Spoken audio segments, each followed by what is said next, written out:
welcome on this glorious Saturday afternoon. It's afternoon already. And the best part of the day is yet to come in SAGU Athletics.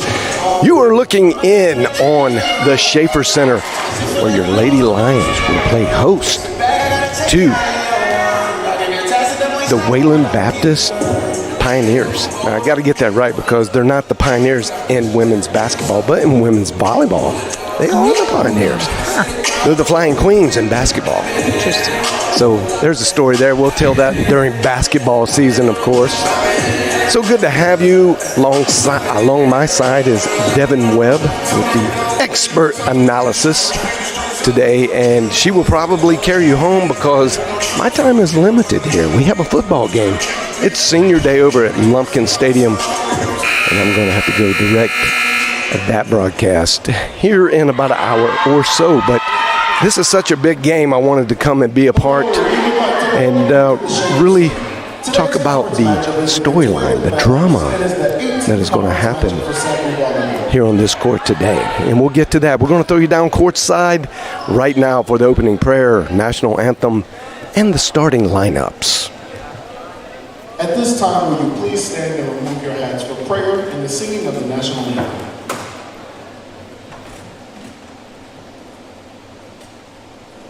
Father God, I thank you for this day. I thank you for allowing us to come to your prayer. I just pray that you watch over our athletes so we can have a safe and fun contest and they can enjoy the game they love. And at the end of the day, whether it's win or lose, we give you all the glory because in your name we play and pray. Amen. Oh, say, can you see by the dawn's early light what so proudly we hailed at the twilight's last gleaming, whose broad stripes and bright stars through the perilous fight o'er the ramparts we watched, who were so gallantly streaming, and the rockets' red glare, the bombs bursting in air, gave through the night that our flag was still there. Oh, say does that star-spangled banner yet wave o'er the land of the free and the home of the brave?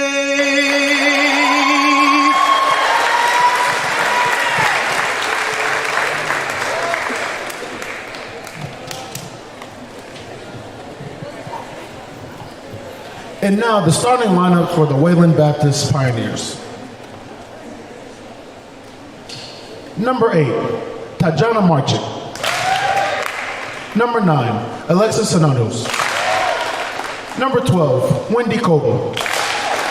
Number 14, Paxton Patterson. Number 15, Tavia Bell. Number 22, Lucy Malilova. And at libero, Ariel Marquez. And now, the starting lineup for your SAGU Lady Lions.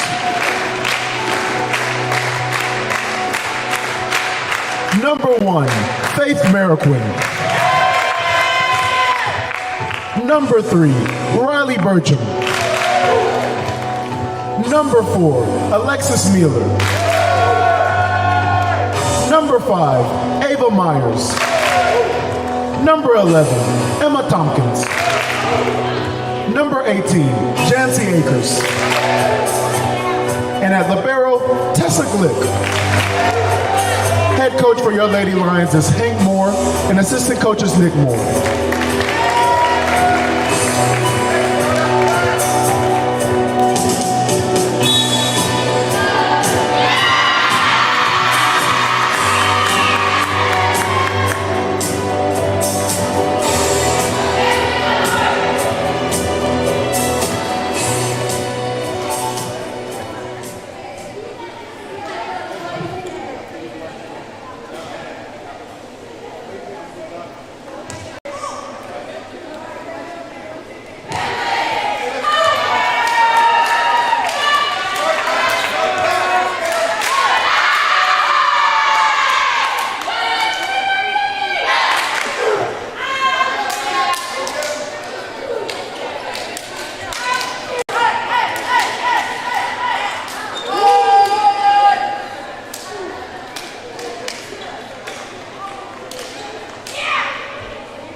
right, we're back.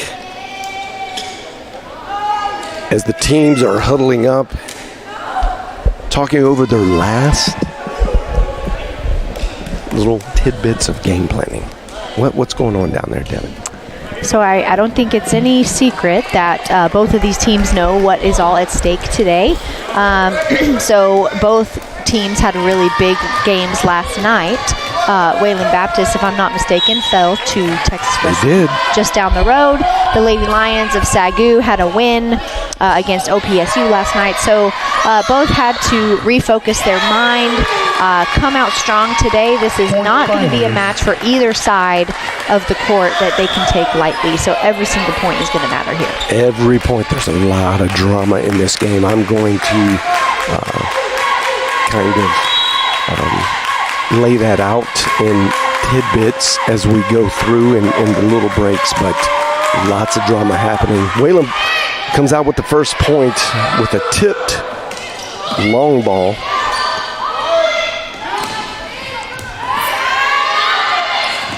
Burcham tries to get it over, and the net defense of the Pioneers just snuffed it out, and that was a no-go.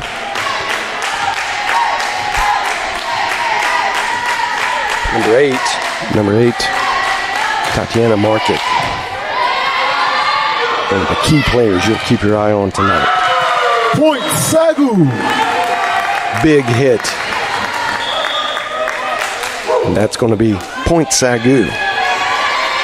I think all games that we predicted last night, that all the games, it might go to a fifth game against OPSU. It did not. Lady Lions won it in 4. The first game was incredibly tight, but games 2, 3, and 4 for all Lady Lions, and they found a way. So I would say that, again, I anticipate this to go 5 full games, and it's going to be tight. It's tied up, 2-2. Errant received there by Jada Nelson, the senior defensive specialist from Amarillo, Texas, for the Pioneers. I have a feeling plays like that are going to be few and far between on both sides of the court today. It's going to take aggressive serving, clean passing to get that offense set up. Great defense by Mariquin to dig that out. Going over the middle, the Pioneers now easy. For Mealer, she gets it over. That's hit into the net. Point SAGU. By Paxton Patterson, the lefty, playing on the right side, which is always dangerous. That's, if you ask any of the volleyball players, that is something they do not like because it looks funny coming off the left hand. Hard to judge where that's going. Jayla Schultz just has to get it over. It goes to Mealer. Mealer hits right through the solo block. And that is a point. SAGU finding a little strength. Been a theme lately. Get out to an early lead. The strategery from the very beginning of that last rally with an unfortunate missed serve there, but I was about to talk about the aggressive serve from Kaya Bach there, number 17. Switching up the placement, serving really short 2 plays ago, making the libero move, getting them out of system. And I know, every time you send the ball over, it's technically a reset, but when you can get that aggression from the very beginning, it worked in the Lady Lions' favor on that play to have Wayland Baptist kind of off their game. That's Jayla Schultz with a nice hit down the left sideline in an open spot, but very impressive get by Riley Burcham just to get the ball over. Ariel Marquez serve for the Pioneers. Going to Schultz. Schultz just has to lay a soft one over. Mealer rolls one over. Couple free out of system plays. That's going to be wide left. They're saying that was tipped. And now Coach Moore and R2, referee number 2, are having a conversation because they said that Burcham hit that, she adamantly said, I did not touch that. Bad call. At least Bertram says it's a bad call. Marquez serves in. Good serve. That's Mueller down the left line. And that's a little long. SAGU. So it's going to be SAGU point again. Both of these teams are not going to give any. You may see a little run, but you're going to see a lot of little runs by each team. Here comes Bertram to serve. That's an ace. And you saw several players right around where that ball fell, which is really uncommon. A couple steps in any direction, 3 people really could have taken that ball. So that goes back to the importance of clear communication, and that's evidence of what happens when you don't have it. Great block by Jancy Akers. Oh! The blocking wall of Akers and Abby Wells just a little too wide. And Schultz finds an angle, just delivers on point.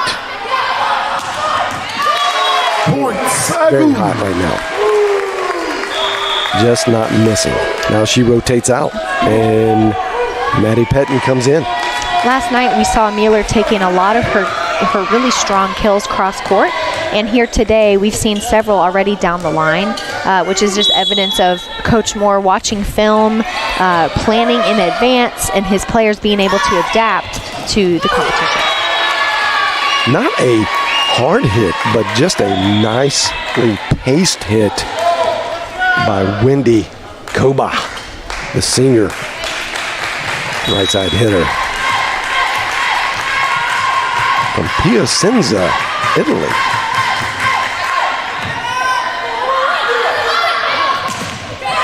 Good block by the Pioneers. Going back to that right side, Akers and Wells. I think Coach Giacomazzi sees a little something, and that is the 4th time, I believe, if my tracker is right, that they've gone to that right defensive wall.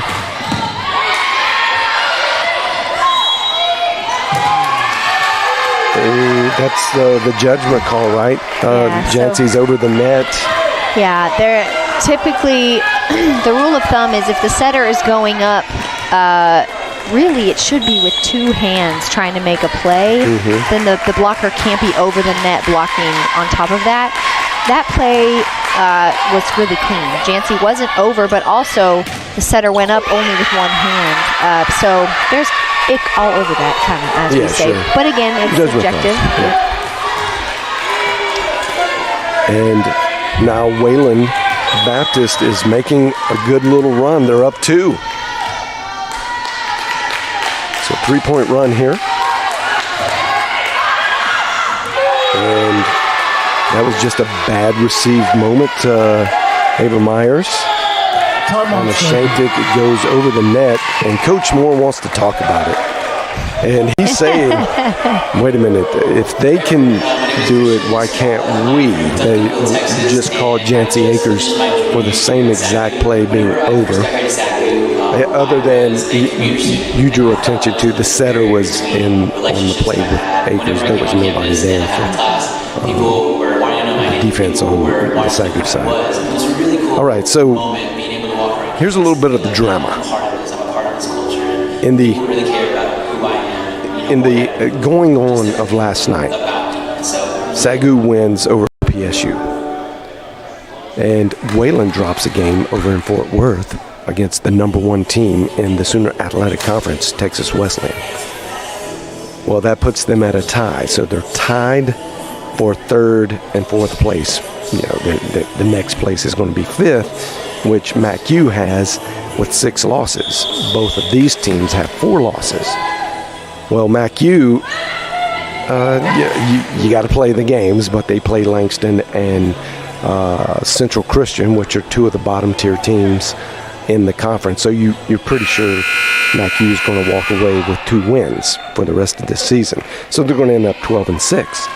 SAGU needs, if they don't get a win here tonight, they will go next week and they're going to play against Texas Wesleyan, number 1 team. Conceivably, they lose there, so that's 2 losses. They will be tied with MacU for 4th place if it goes that way. This is a must-win to secure 4th place for the Lady Lions. And so there's a lot on the line. You say, what's so great about 4th place? Well, if you know anything about how the conference tournament works, you want to play at home. The top 4 teams will play at home against number 5, 6, 7, and 8. You just want home field advantage in a one-and-done situation like the tournament. Well, who would they have to play? Point SAGU. Well, it's going to come down no matter what. SAGU would have to play MacU. Well, in the drama of the season, MacU won against SAGU at their place. SAGU won against MacU here in the Schaefer Center. So if you go with statistics and odds, you just know first round you want home field advantage because that's where you win. And that's what makes this game so big and so dramatic.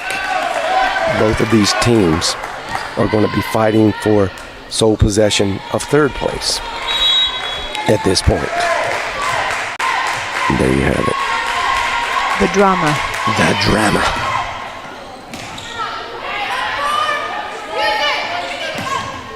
Also, there's a game going on, and Abby Wells goes cross court. Great swing there. She recovered nicely from a block just last play and switched up where she was hitting on the court and obviously worked in her favor. That cross-court shot wide open, and if you've seen Abby Wells play at all, you know that she has the power and the speed to put that ball away. Oh, yeah. Definitely the power. Glick gets to it. It's a free play over. Into the middle. And that's Alexa Hinojosa with what I believe is her first kill of the game. Puts Wayland up 2, 13-11 in the race to 15.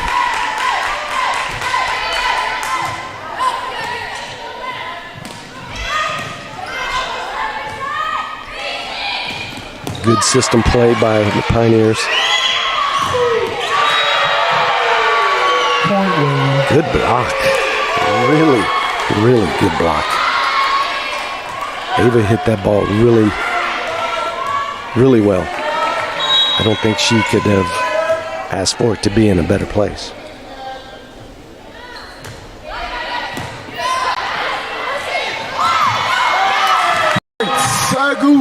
A good move there by Burcham to change things up a little bit. We've gotten blocked a few times on the Lady Lions side, although they've had a great few swings that have resulted in a turnover and a kill. More often than not, the block is strong, and so Burcham made that decision, send that second ball dump over to switch up momentum a little bit and give the Lady Lions an opportunity to get on a run. Well, they desperately need it at this point because now you've hit officially the last stretch. After 15, you got 10 points to really put something together. 13 for SAGU. Miller pushes it to the back. Oh, that's Point SAGU. that hits a little too big. Way too long. And again, the Lady Lions have a great opportunity here to really pick away at this lead that Wayland has, even though it doesn't feel like it's really big. 2 points seems insignificant, but as we've talked about, there is so much at stake and so much on the line. And when you're at this point in the set, when you're nearing that 25-point mark, you've got to eliminate those leads as much as possible. Bach served, and she got the receive on a big hit from Schultz. And just like you were saying, Devin, just chip away a little bit at a time. They can tie it up here at 15. Now, you feel like you're going to build the momentum. Oh, just barely long. Barely. It's a good thing, too. Yeah, because no one was there. No one was there. Yeah. Wide open. Bach had gotten sucked in way too deep. Not a good set. Easy put back by Mueller and Akers. I'm not sure what that call is. Interpret? That would be Burcham in the net. Okay. Yeah. I'm always looking at the top of the net, and I rarely see what happens underneath. So she got a little too much. Did she actually make contact with the net, or was her foot over the line? She did, yeah. Oh, great block by Akers. Point SAGU. The blocking tandem of Burcham and Akers has just been lights out this season. And those, I think, even more, sometimes I feel like, more than a good swing and kill, I feel like a stuff block like that is so much more momentum than anything else. It's really hard to argue how exciting that feels. Yeah, right. Especially against a big hitter like Schultz. Oh, wow. That's an inside tulip block. You're looking for that to go outside, but I saw Wells, I could see her kind of turn her head just a little bit right at the end. Like she knew. She was like, oh, they're playing me for the outside. I'm coming back inside. And she caught them on their way down from the block, which is why that ball so quickly shot back down. Anytime your body's already headed down, it's going to change direction and go down to the court like that. So Abby, with that swing, you're right. She made that last-minute change, hit that inside hand of that middle blocker. Beautifully executed.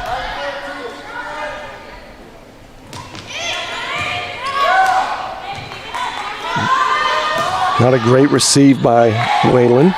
Sets up.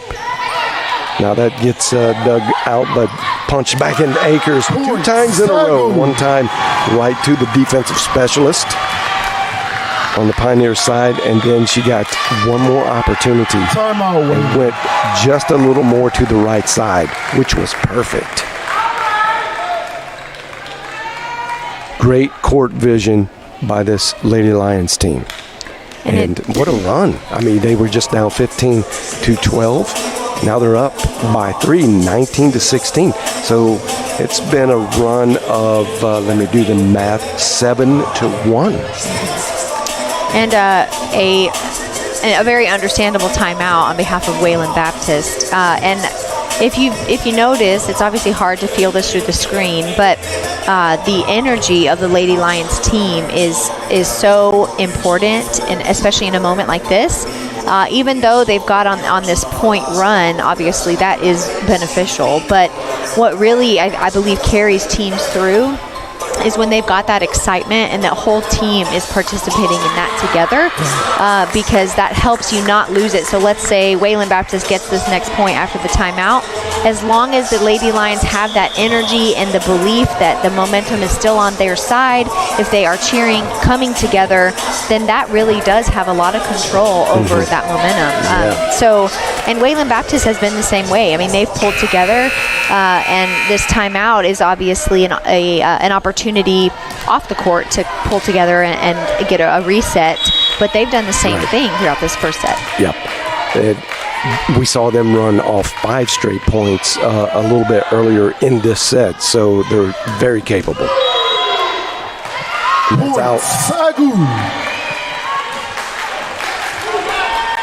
Not really what you want. That's what makes gray-haired coaches is you call a timeout and then you deliver a hitting error out of bounds like that. And now, kind of funny because he calls an immediate timeout. Said, okay, wait a minute, did you guys hear what I just said? let me re-explain. Well, and what I would imagine too in a setting like this, regardless of if you agree or disagree with that call, if it was in or out, it's not the responsibility of the ref to control the player's attitude, right? So they can make a bad call or they can make a great call, and there's still going to be emotions on either side of it. Sure. So in this instance, I would imagine part of what they're talking about on the Wayland Baptist sideline is, okay, regardless of how you feel about that call, we have to control what we can control. Right. And we can play cleaner, we can play different spots on the court, do all of that, and there's no sense in arguing with it because the decision has been made. So that's where you really have to pull on that mental toughness to be able to come out of a frustrated moment like that and move forward. Riley Burcham back to serve, gets it in, received well. Oh, good hit. And that is Wendy Koba. She's a right side hitter, but hitting over the middle the last couple of times. I think both of her kills have come from the middle.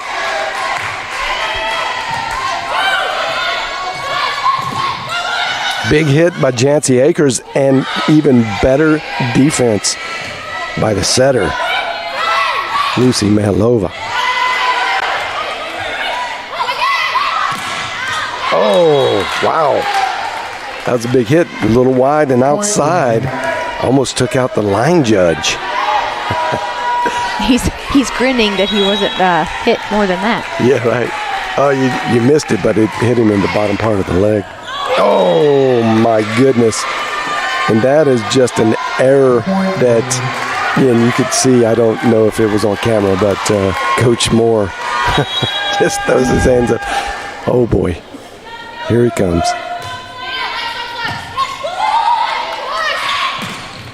Oh, man. SAGU. Just getting it through the block somehow. It comes down right on, if you're a SAGU fan, the right side of the net. If you're a Pioneers fan, the wrong side of the net. And that's I feel like Coach Moore would view that error by Mueller as a wash now. So you make an error and then you make a kill. Yeah. Even play. You just don't want. Oh, that is a great touch by Wayland. Good setup for Schultz. She gets it over. And that's touch. That is going to be a kill for Abby Wells. Lady Lions trying to pour it on. Keep in system. That was a great system play. Great set by Riley Burcham.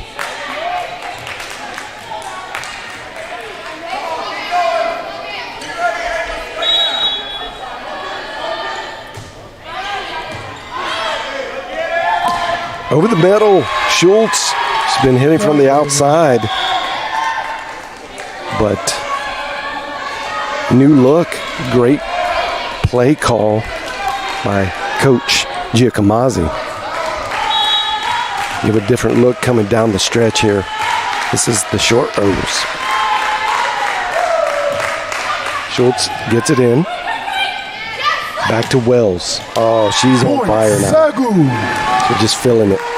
And that, we haven't seen a wide open spot like that across court, I don't feel like, this entire set. So that was a great look, a hole in the block there that Abby Wells is able to identify and swing straight through for what appeared from this angle a really easy kill for her.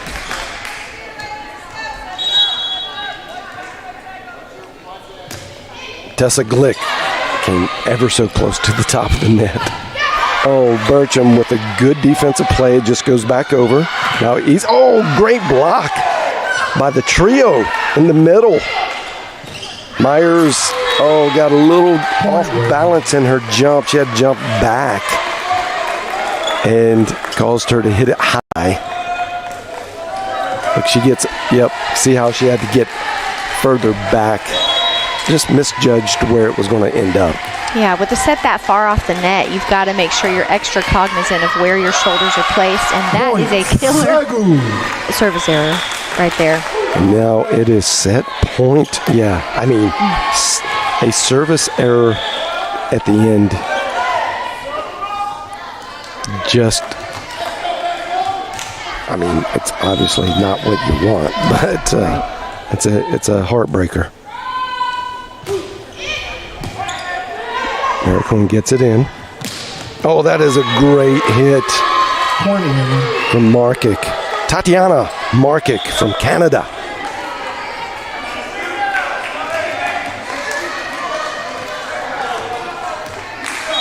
And Lucy Mihalova back to serve. From the Czech Republic. Oh, that is and that's the way you really want to end the game, is a well-designed play that works, and that has been a great go-to all season between Burcham and Tompkins. That really quick low set. Tompkins has, if you were to take that one particular setup, if you will, I think Tompkins' hitting percentage is enormous. And last night she was hitting, I want to say the final stat was above 300. She had a huge game. Yeah, very, very good. Not just in her hitting. That was huge on its own. Yeah. So many blocks. She was in the solo blocks. She was in the right place at the right time, and really was the backbreaker, I felt like, in the momentum many times as OPSU was trying to regain some momentum, and just as they thought they were, Tompkins comes up big with huge blocks. So you go up one. Here's a little stat for you. When SAGU wins at home, first game, they win over 85% of the time. So, good. They lost the first set, but came out with the win in set 2, 3, and 4. So, match, they won. But in matches played where they win the first set, they will win the match 85% of the time. Well, if you are a Lady Lions fan today, you are hoping that this will fall into that 85%. This could be the game, the anomaly, I guess, to that stat. It's a good sign, but it's still anyone's that you're game. playing well and you beat a tuned-up team like Wayland Baptist, who for most of the season was undefeated. They're on a 2-game losing streak.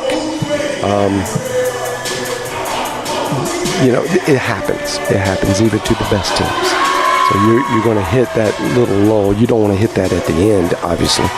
But it just is inevitable in highly competitive scenarios in conferences like the Sooner Athletic Conference.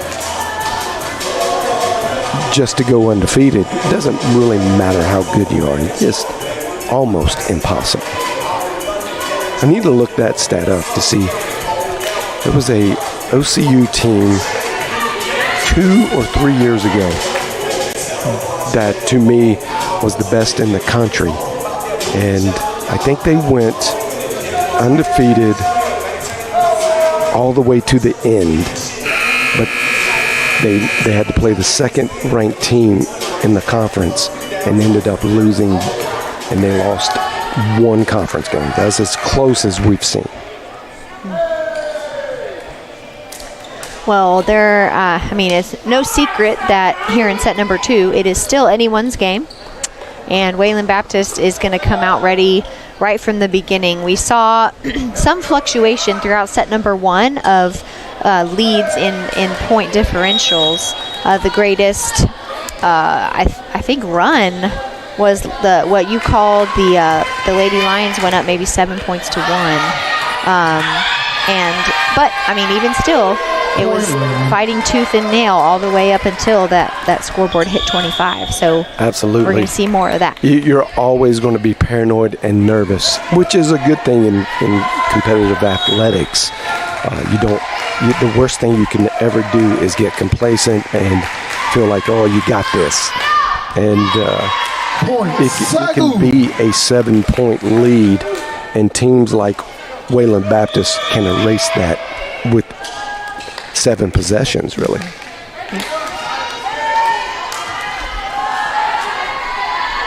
Kaya Bach comes in, rotates in to serve. That's her specialty for this team. But she is a good defensive, back row defensive player.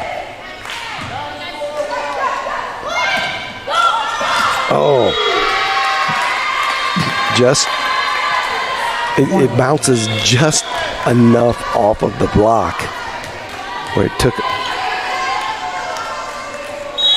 all the speed off of it and just didn't go anywhere. And I know from our perspective, it looks like there was so much time. Why didn't Akers or Mueller turn around and get that? But you have to remember, they practice to trust those defenders behind them. So it's very rare that they're going to want to make that decision to turn around and cover their own hit or block.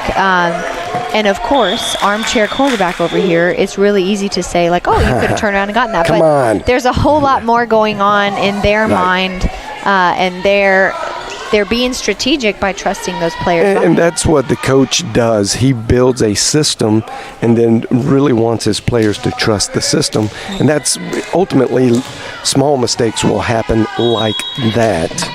But the system should prevail. It works. Ultimately. Yeah. Schultz, just got a little too much on top of it. She's another high flyer. We saw Essence West last night, who just defies gravity. She's the #1 hitter in the conference, and you could her athleticism is off the charts. So that was fun to see, but Schultz is that kind of athlete. She really gets up and her hang time is great. Another great block partnership there by Mueller and Akers. No contest on the other side of the court from that.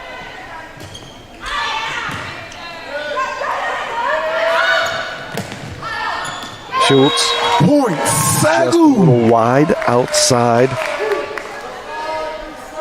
So overcompensating from the last hit. She got too much on top of it. Now she got a little too much under it. Just meet in the middle, and that's going to be perfect for her. Well, and anytime a hitter gets in their own head, I mean, it's hard enough to keep up with, okay, I need to time my approach. I need to see where the set is in relation to the net. I need to make sure that I'm looking at the block on the other side. I'm looking at the court on the other side to see what's open. So obviously there's a whole lot to pay attention to. But when you have out-of-system plays that are sending the set all over the place, which is what we just saw Schultz having to deal with, sets more off the net than normal, some that are closer, but she's still hitting it like it's off the net. It's just a whole lot to have to navigate for an outside hitter, or any hitter really, with everything else they already have on their mind that they're trying to keep up with. Right, and no one would know it like you, and that's great insight to the player's perspective. Oh, that's a little long. I thought that was going to fall off the table and land on the line. Looked so close. And that's one of those you're like, oh, do I get it? Do I get it? No. Oh, whew. Because that could have gone the wrong way for the Lady Lions easily. Very close. Maddie Pettin in to serve. SAGU with a 4-point lead. Rare. Good tool at the block from Paxton Patterson, a senior, 5'11" senior from Amarillo, Texas.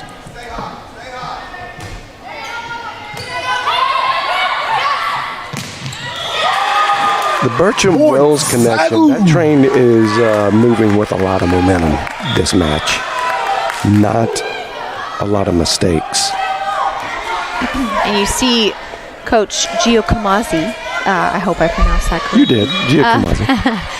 You see him there talking to Jayla Schultz about setting the block. They have to watch the hitters. You've got to know where your hitters are going and always watch their hitting shoulder. So if they're right-handed, watch the right shoulder. Left-handed, watch the left.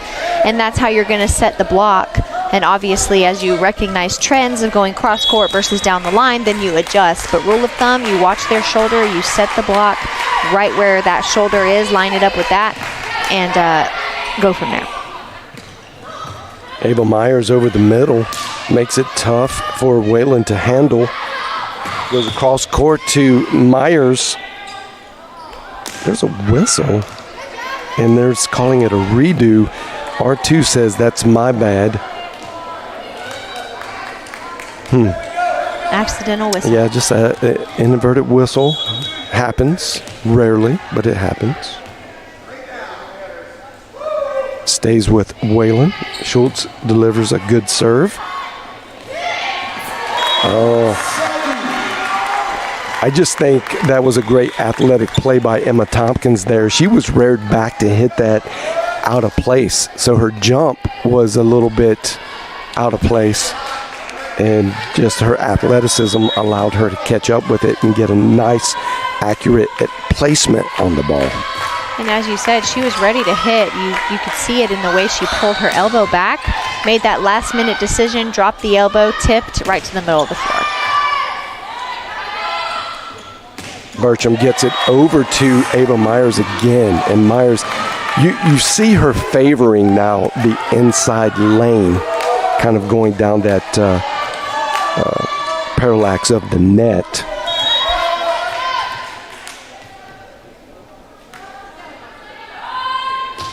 Mariquin gets it in. Oh! I don't know if that was just an awareness issue for Tevia Bell. It may have curved. There was a lot of pace on that serve. So I think she thought it was going to middle, and then right at the last second realized, oh, wait a minute, that's closer to me. Well, and caused the shank. We talked about this a little bit last night as it relates to defense, but serve receive is the same. You really, as a defensive specialist or anyone that is aiming up to pass the ball or play defense, you're wanting to get your feet set and your arms almost cemented in place and then just let the ball hit you. So when you're making contact with the ball, you don't really want to be moving at all. And you saw there that pass standing straight up, arms straight out rather than angled down as you typically would want. So you lose control completely of the ball. And so that's a general rule of thumb. Some coaches will coach that you pass outside of your hips with your arms a little bit outside of that squared hip. But a lot of coaches, and Coach Moore being one of them, coaches, you want to pass inside your hips all the time. Have your arms lined up inside your hips. You see their arms completely outside of where the hips are going. You lose control of the ball. You lose the ability to direct it any certain way, and you lose the defensive edge there. And that's what we saw. Wayland's going to need to put on a little run. They're down 5. And they do this. They will get down and then all of a sudden hit you with another 5 or 6 quick points. So I don't think they're going to allow this 5-point lead to stand too much. But the Lady Lions have an opportunity to expand the lead with Mariquin serving. She had an ace last night. Can she pull another one? Another rabbit out of the hat? R2 and the SAGU coaches are talking. Not sure why or what was going on. There was just a little conversation happening. Mariquin gets it in. Oh, that's a little too long. And I was a little curious already with that set to see what they were going to do with that, because you see how she used all of her might to change the direction of the ball. So obviously not a perfectly placed set, but well enough to get a good ball in play, and unfortunately just goes a little bit long. Wayland elects for a free ball to get over, and that puts SAGU in a great position to get a great system look to Ava Myers, who is on fire in this latter part of the season. She is an outside hitter is performing well above average now. Just a punch, trying to get it over, and just simply mishit the ball. And we talk a lot about the scrappiness of volleyball and how you really want to have that element, but in this case, you want to have that when you need it, but not let that be your go-to way. There's another ace by Mariquin. Wow.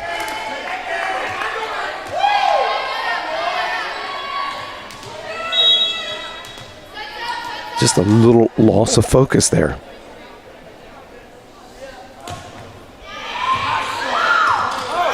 Almost another ace. Slide play that has worked almost flawlessly all season between Bertram and Tompkins. Tompkins leading this team in kill percentage. And that play has contributed a lot to that successful kill percentage. And it has done, oh, here we go. Oh, a potential happy birthday. See, and there, R1 doesn't call in any overage play, so it's, again, so subjective. Tompkins just kind of redirects it even more so. Look at, she barely touches it. So smart, and she's way up in the air. And back to that slide play we were talking about with Tompkins, we've seen it be successful in many ways. So it goes, she can place it well, cross court really aggressively. She can tool off the block. She can tip it well.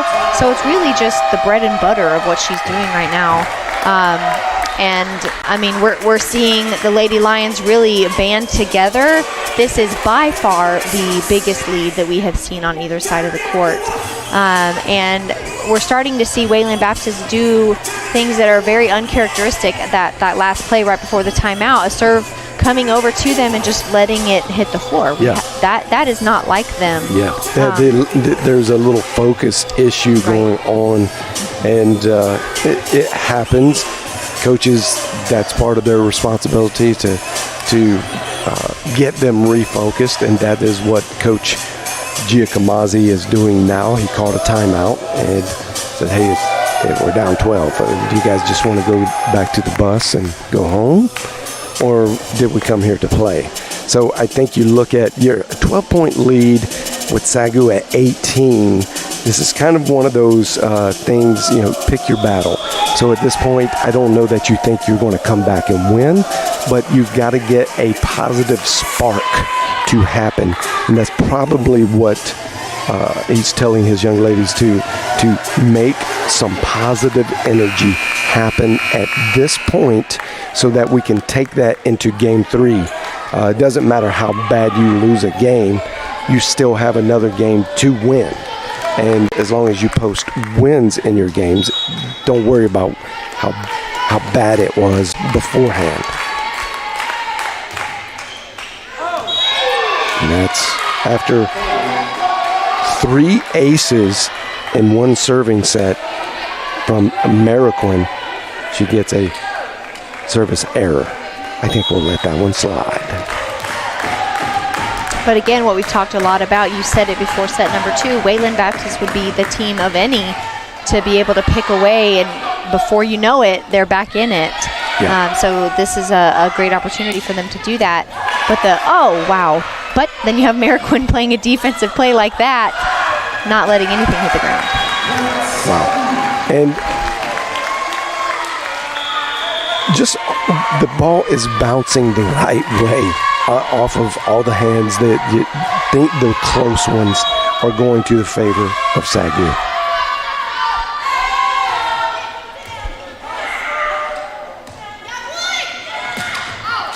Really big. Oh, that was just missed the line. Again, just getting on the right side of the line if you're a Lions fan. And just hitting all the wrong places if you're a Pioneers fan.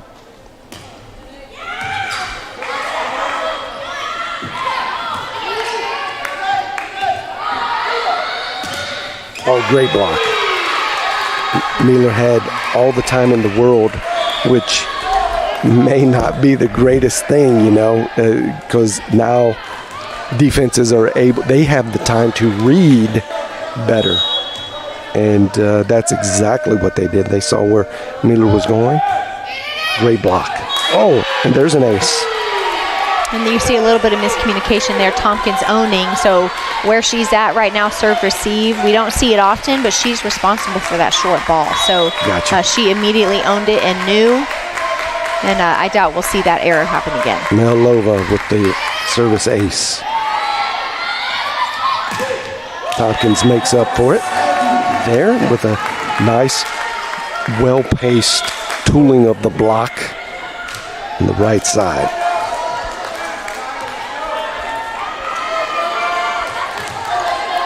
Here comes Kaya Bach, the excellent server.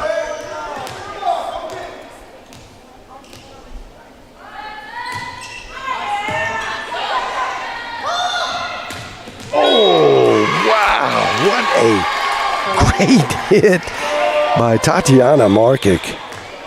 Going down the right sideline for her. Just saw it. You could see her kind of eye it before she went into it. And was so accurate. This is the spark. I think Coach Giacomazzi was asking for his team. So, yeah, you're not going to win this set. It's just too far gone. So that's not the point here. The point is, let's prove to ourselves we can get in system and we can make plays happen. And, we've seen it even in the most advanced levels of collegiate volleyball. Teams can be down 2-0 and come back and win. That's why it's best of 5. It doesn't matter. That's right. And I'll tell you, it happened on this court just a couple of weekends ago where you called that game by yourself, but MacU went up early, and then Lady Lions had to make a thriller 3-set comeback, and they did it. Jancy Akers contributing like she always does, but over the middle. And she likes that right side spot, that right back corner. And here comes Maddie Pettin to serve. Mueller out.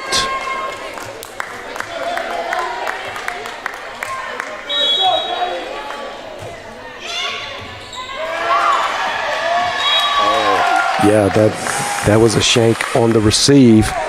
Now it's set point.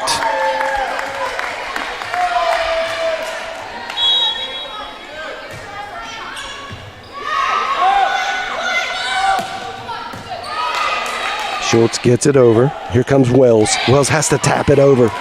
Oh, a little bit of a collision between the libero, Marquez, and Schultz. And that's going to end it for set number 2. Goes to SAGU. Lions up 2-0 in this best-of-5 match. This is, again, best case scenario for the Lions. This is why you like playing on your home court. You got your fans behind you, although the Schaefer Center is a little bare compared to last night. That is due to a football. The senior day is a big day in football over at Lumpkin Stadium, and which, by the way, they are playing host to the Wayland Baptist football team. Oh, look at that. So it's a Wayland day here at SAGU.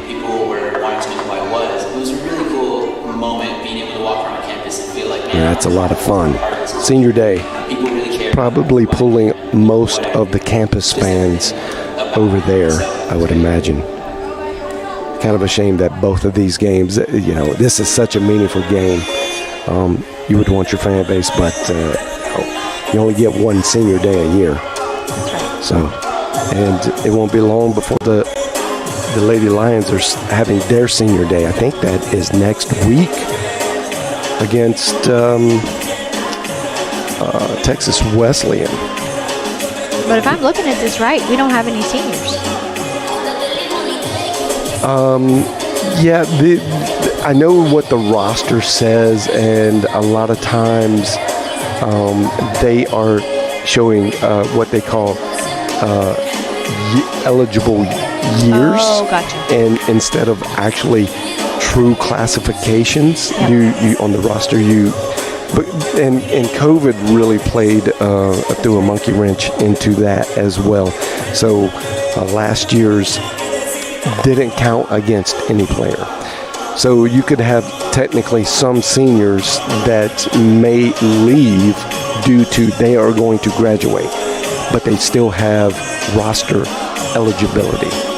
You know how that works. I mean, you were a player. So. We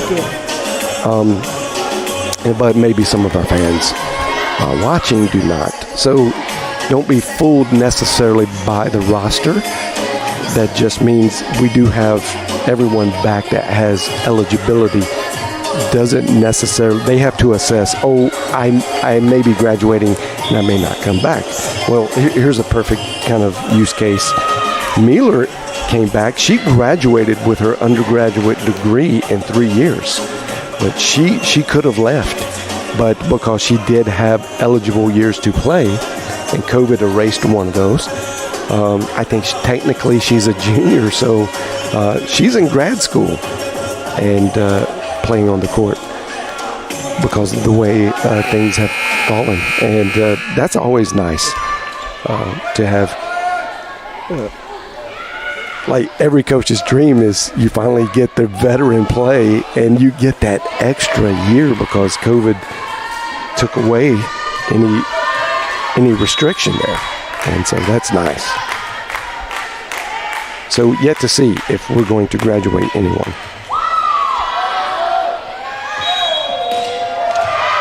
And that is a double touch, I believe, Devin. Is that correct? That's right.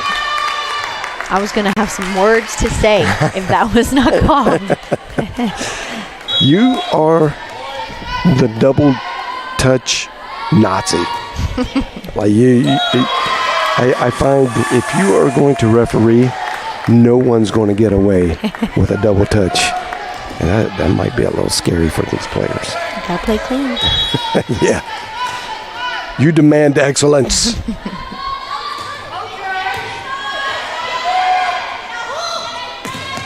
Oh, SAGU just carrying the momentum from the last two games into set 3. Up really quickly, 3-0. And I'm sure Wayland, in their mind, just wondered, what do we have to do? What can we do? That was a well-struck ball. It's perfectly timed. And that's going to be point for the Pioneers. Hitting into the block, but high into the block. That's always risky because if it's not tipped, it's going to go long. But you kind of have to do that intentionally because you're trying to get out of the sweet spot of the block. Here comes Markic with the serve. And that was barely out. So close to being in. And I know the two back row players there that let that go, their heart skipped because it was coming in so fast on trajectory with the line. Kaya Bach back to serve.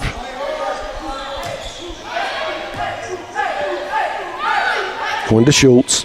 Schultz got a good look at it, tooled the block, and that was success.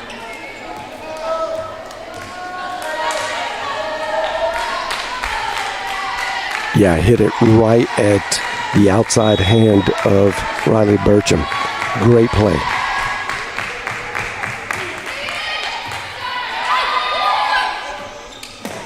Mueller takes a little bit off. Oh, and that's a quick set to Schultz over the middle. They've had some really good success with that play. I would expect we're going to see more of that.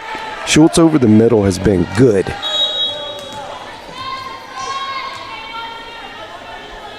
Marquez to serve, the libero for the Pioneers. Schultz again over the middle. just had to kind of get it over.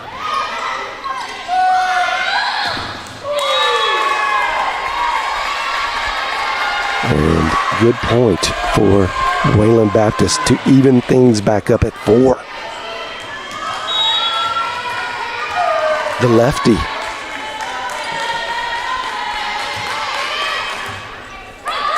Mary Quinn, good defense. Mueller hits it right at Marquez high. She couldn't get out of the way. That had a possibility of going out. Yeah, I think that would have gone out. But you just don't know. I mean, she's well inside, so can't take the risk.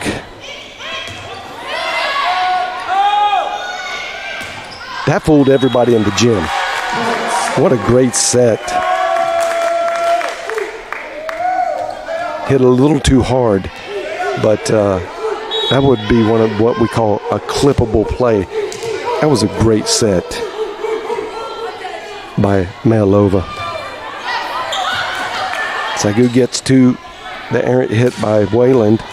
Mueller gets it. Hits it back row, back right corner again. Quick 3 points. It's like they tie it up. SAGU goes on a mini run. Quick 3 points. That's a great example of why you can't ever, after you serve, you can't ever just watch how beautiful your serve is. Because Bertram sounds kind of funny. Had to run back up there and pass that ball that came immediately over. So you've got to really serve and then immediately get into that defensive mindset.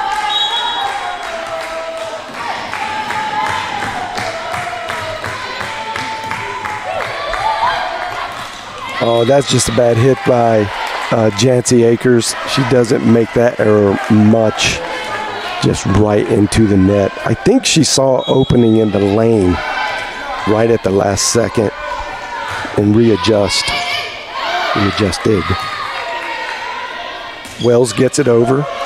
Even her just get overs are pretty amazing. Right there, Schultz completely over the block. Yeah. Just up in the air, free reign of wherever she wants to send that ball.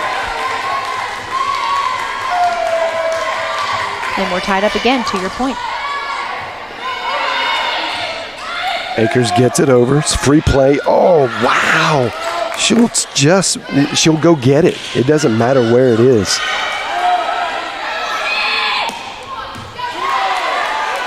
Rico with a great defensive get. Both teams playing at a high level. Rico again. Wow. Akers wins the joust. Going back to Wells. Wells hits it hard. And Paxton Patterson couldn't pick it up. Wow, what a rally there. Now you can see the focus level of Wayland really tightening up and getting to what we expect, and kind of like what we saw in the first set. Patton. Oh, big hit, but such a good block. That's Wells and Akers providing the net defense. That was one where you see a beautiful execution of every element of that offensive setup, and then Wayland Baptist goes up. Perfect approach, but again, the wall of that block is just so difficult to get past. Are we going to break out the Scoville scale? The Scoville scale comes out again. This is the second game in a row for Abby Wells. My goodness. Look at that. Like, even in slow motion, it looks like you pressed fast forward. Akers gets it over. Got to hit it. Oh, great block by Wayland. Really a solo block by Schultz. And I'm just so impressed by her athleticism. And a great set there, too, by Abby Wells, out of system. But another reason why it's so important for every player to be confident in their ability to step in and set the ball. Something that the Lady Lions are able to, oh my goodness. Wells, her specialty is deflating the ball. Oh my goodness. Her timing is just right on. Oh, wow. And it's like that perfect curve. So good.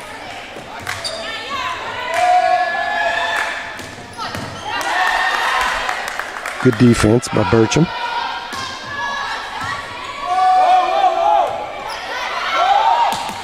Good hit, blocked well. Back to Wells. Wells just has to kind of swipe it in. Oh, that was so close to being amazing by Wayland.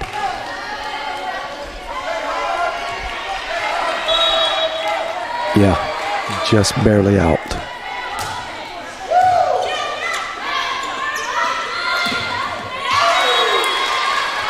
And that is going to be point Pioneers. Can they keep the momentum here and get this thing tied back up? You've seen him do it several times already. Yeah, oh yeah. That's kind of been the mantra of this match.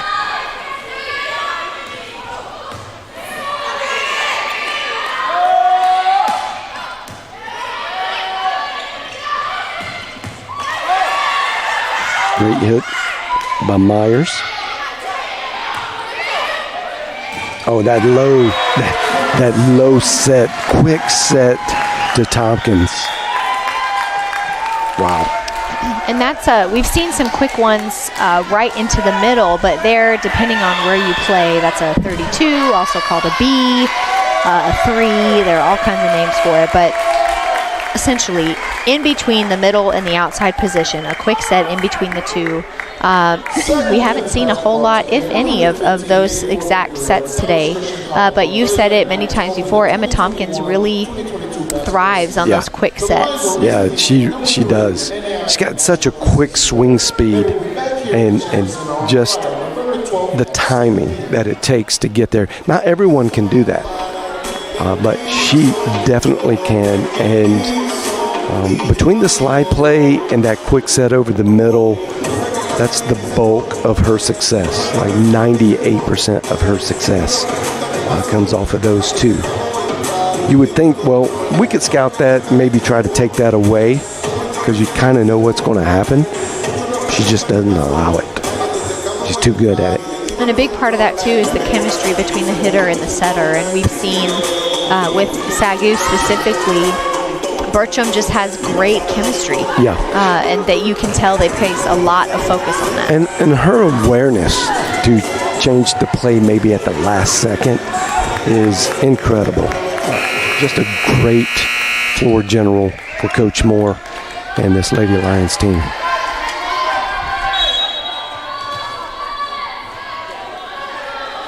Mariquin serves from the left side.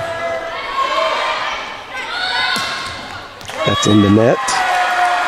Not going to be registered as a block. That's Markick. 5-point lead. Lady Lions.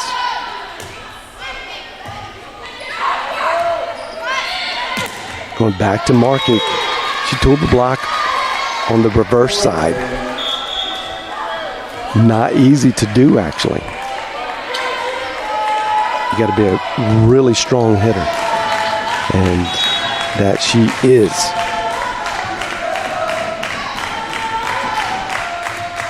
The setter, Mihalova, serves. Oh, great defense. There goes some of that sneaky Burcham stuff we haven't seen in a while. It worked really well one other time earlier in the match. Yeah. Still got him out of system a little bit, but obviously didn't hit the floor like that first time. Yeah, well, Pioneers smelled that one coming and did a great job keeping that in system. And that was a great hit by the lefty. Paxton Patterson. Oh, wow.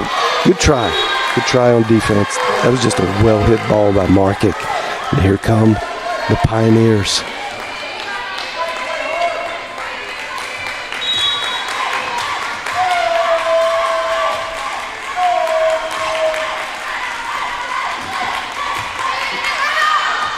Oh, wow. Again, it's like, is that going to drop at the last second? Yeah, you know, you're so far in. Mariquin was far in. It's right there at the shoulder level, and you're going, man, did I take a step up or a step back? You got to make those really quick decisions. It was the right one there. Good block. Oh, yeah. Ava Myers, so quick.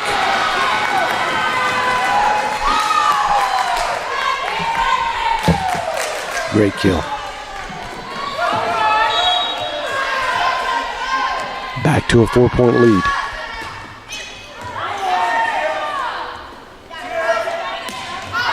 They move Patterson over to the left side on that play. We've predominantly seen her hitting from the right side. And that was a little long.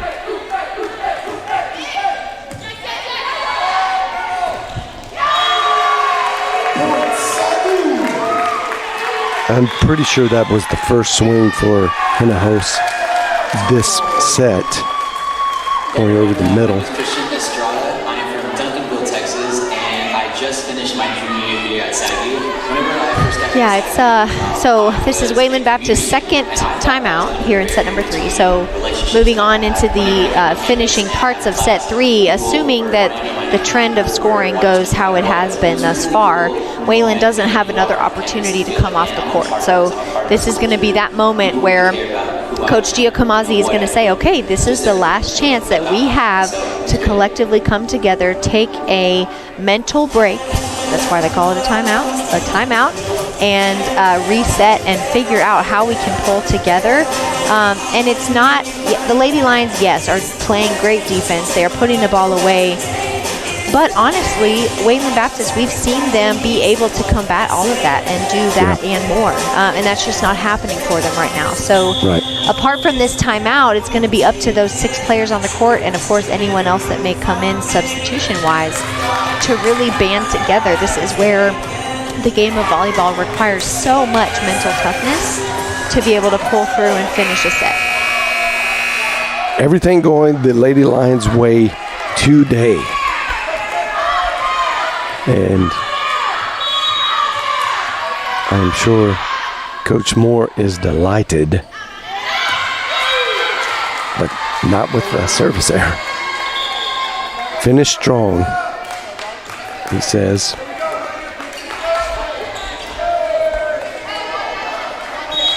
Don't want to give Wayland Baptist a window like that. If you're a Lions fan, got to be still on pins and needles. Not a great set, and Tompkins couldn't make the adjustment in the air. So 2 quick points by Wayland. Down only 4 now. This is Markic to serve.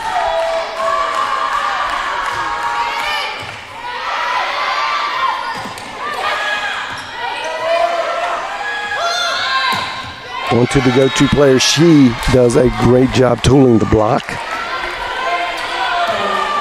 3 quick points.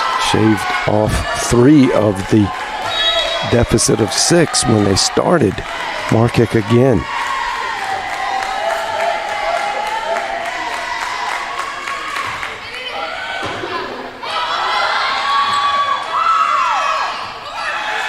That's going to get over. Mealer.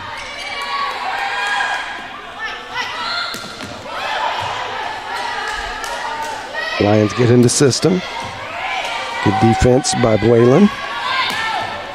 Oh, this was a great idea. That was the right lane. Right lane. And if you're a Lion on the court, you just kind of go, whoo.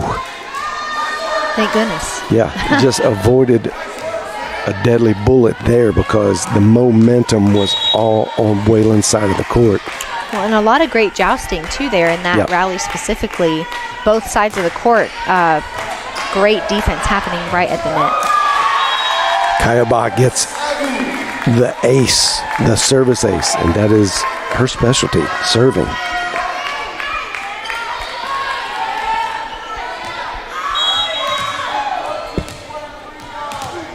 Bach back to serve. 5 more points going down the home stretch.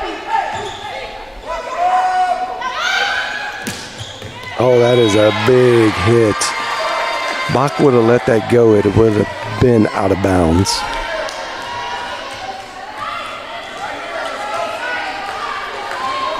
But it would have been close. So can't falter for the choice. Gotta try to get to it.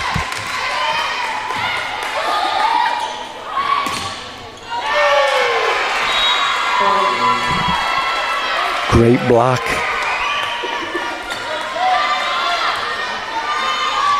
And obviously, we are not in the same position on the Lady Lions side of the court as we were in set number 2 with that huge lead. So, honestly, every point is uncomfortable here as you're fighting. Because you want it so bad. Get this game over with. Because you just don't want to play more games with Wayland, really. You know, more opportunities. They're just that good. So, ride this success and get this over with as soon as possible.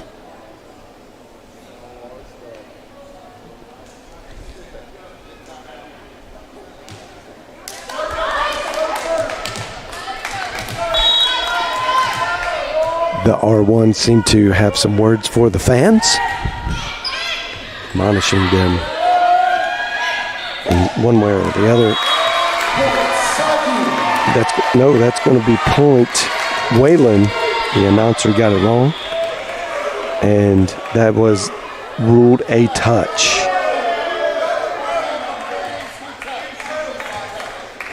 Coach Moore giving a little challenge to it,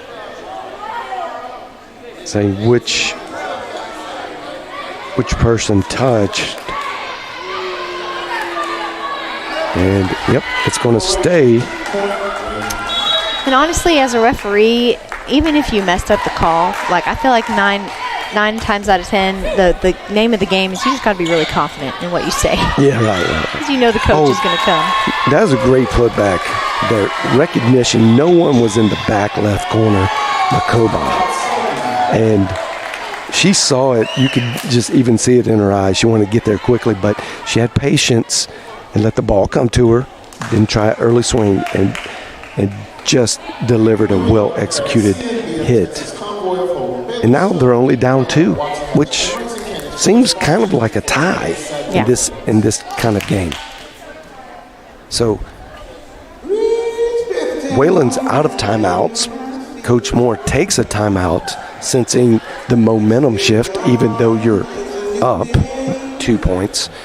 That's why I say it's kind of like you sense it's kind of like a tie. And I'm sure Coach Moore will treat it like that.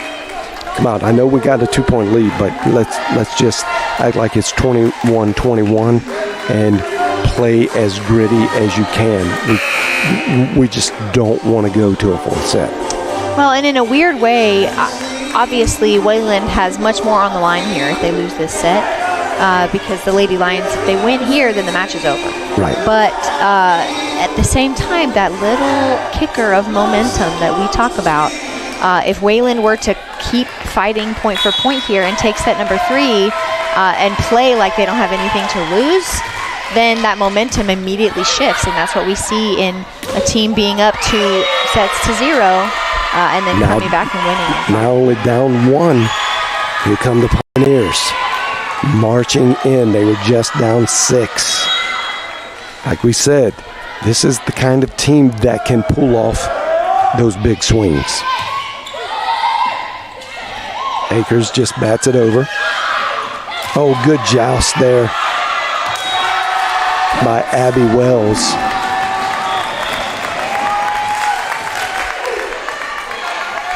And that was a much needed stop. You get the point, but that's a stop by the Lady Lions. Oh, yeah. Wow. It just doesn't matter how high you hit it. She's going to go up and get it. That's Schultz. Look at this. Look how high she gets. Wow. Over 2 of the tallest players on the floor. Back to a 1-point game. Oh, wow. Earlier in the season, Ava Myers she hit almost all of those out. Now in the back part of the season, she's getting most of them in.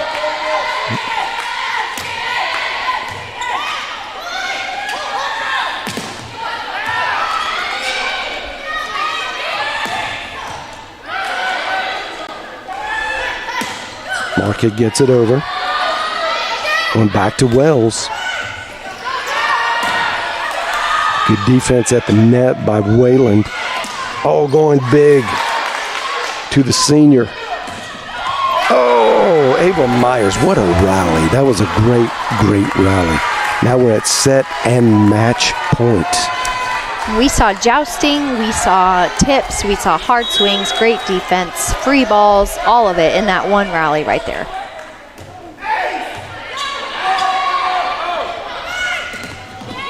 And that was a good hit. Tooled the block, hit it really hard. It is not over. 24-22.